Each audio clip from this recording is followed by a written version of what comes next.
him is mentioned. His name is mentioned with his mother. Is it the fact that it is because of Hazrat Masih Maud that he has to come, who is different from him in personality, having resemblance to him? The reason why his name is mentioned in relation to his mother is that he was a fatherless child, and he was neither the son of God nor the son of man, only the son of a woman. So both the terms of Bible as applied to Jesus Christ, peace be upon him, are wrong. And this is a negation of both those terminologies and to indicate the falsehood of those terms. Bible either mentions him as son of God or as son of man, while he was neither. He was only son of Mary. So this is why he is repeatedly mentioned as son of Mary.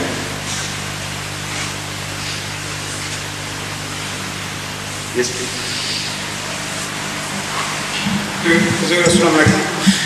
My question relates to one prayer, one brother?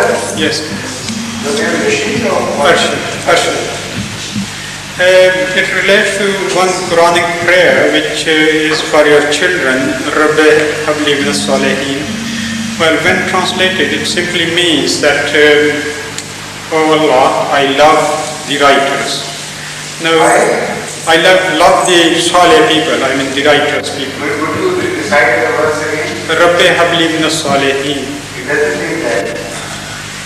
The translation is not correct. Yeah, I mean, I read it a long time ago. Anyway. I think you read it very wrong. Anyway. Habli, hiba, you know, hiba is present, gift. This word has nothing to do with hub, which is with hay, which is written differently. This the hay which is called the hay of two eyes. So this is hiba, which means present. Habli means please bestow the gift of pious people upon me. That is a progeny which is pious. Yeah, my question is that whether can I offer this prayer for my brother's offspring? How can they be born to you?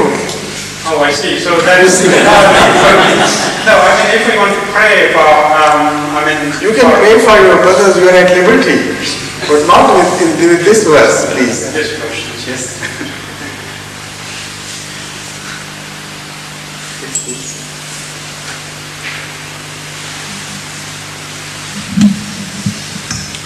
इस्लाम में रहा का फिर बाहर आई, खुदा की बात पूरी हुई, फिर पूरी हुई। और ये दूसरा ये है कि वो दूसरा ये रहा है कि मैं चमक दिखाऊंगा अपने निशान की 5 बार। मेरे नजरिए में ये तो बात पूरी होगी। ये पांचों चीज़ें जो हैं पूरी हो चुकी हैं। इसके ये बार बार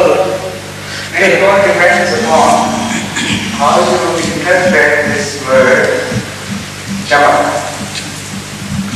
If chamak is a great world calamity, like a world war, and you may not be very,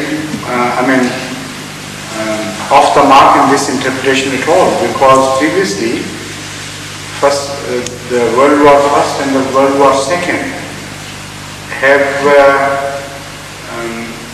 fulfilled Hazrat Masih Maud prophecies in such detail that they could be translated and interpreted as one of those things mentioned in the word chamak. Also, this has been mentioned, this phenomena, as zalzala, great earthquake or trepidations of the earth.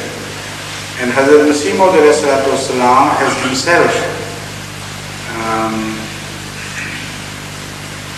explained fully, very clearly, that it may be an earthquake as we know it may not be an earthquake, but a completely different thing. but it would be a world calamity which would shake metaphorically the entire world. And the description of these zalzala, these earthquakes, as are found in Dur Yasin and elsewhere in prose, do not entirely apply to an earthquake. They speak of different things altogether. For instance, zar bhi hoga, so hoga us ghadi bahale zar. First of all, zar bhi hoga, that is a very interesting construction. That means that zar would already have been reached a point, zar would have already reached a point where his existence would be questionable. To be or not to be would be that state for zar. So before he was ultimately destroyed and reached his halat-e-zar as mentioned in this verse, already two leftist revolutions had taken place in the country, and his throne had already been threatened and shaken completely. So the question of zar, to be or not to be, had become a reality. This has nothing to do with earthquakes. Similarly, Hazrat Masih Maud says, kushtiyan chalti hain, kishtiyan chalti hain, taahum kushtiyan. Now in earthquakes, what business have boats to ply and in such abundance for the reason of fighting? Kishtiyan means boats, kushtiyan means fight. In abundance you find boats or ships flying in the sea for the purpose of battles. Obviously, in very clear terms, Allah Himself told him that these earthquakes or great trepidations or chamak, as it is mentioned elsewhere, has nothing to do literally with either earthquake or chamak. They are great calamities which were to befall the world, and when you read in detail what was to happen, you understand that it was fulfilled first very clearly in World War First, and then in a more intensified way in the World War II. Also he mentioned that आसमां हमले करेगा खींच कर अपनी कटार. Now in zalzala or an earthquake, it is completely irrelevant. How can asman, that is heaven, strike the earth with its bolts and with its swords mercilessly at a time of zalzala? It's an earthly affair. So even lava having flown up and falling down does not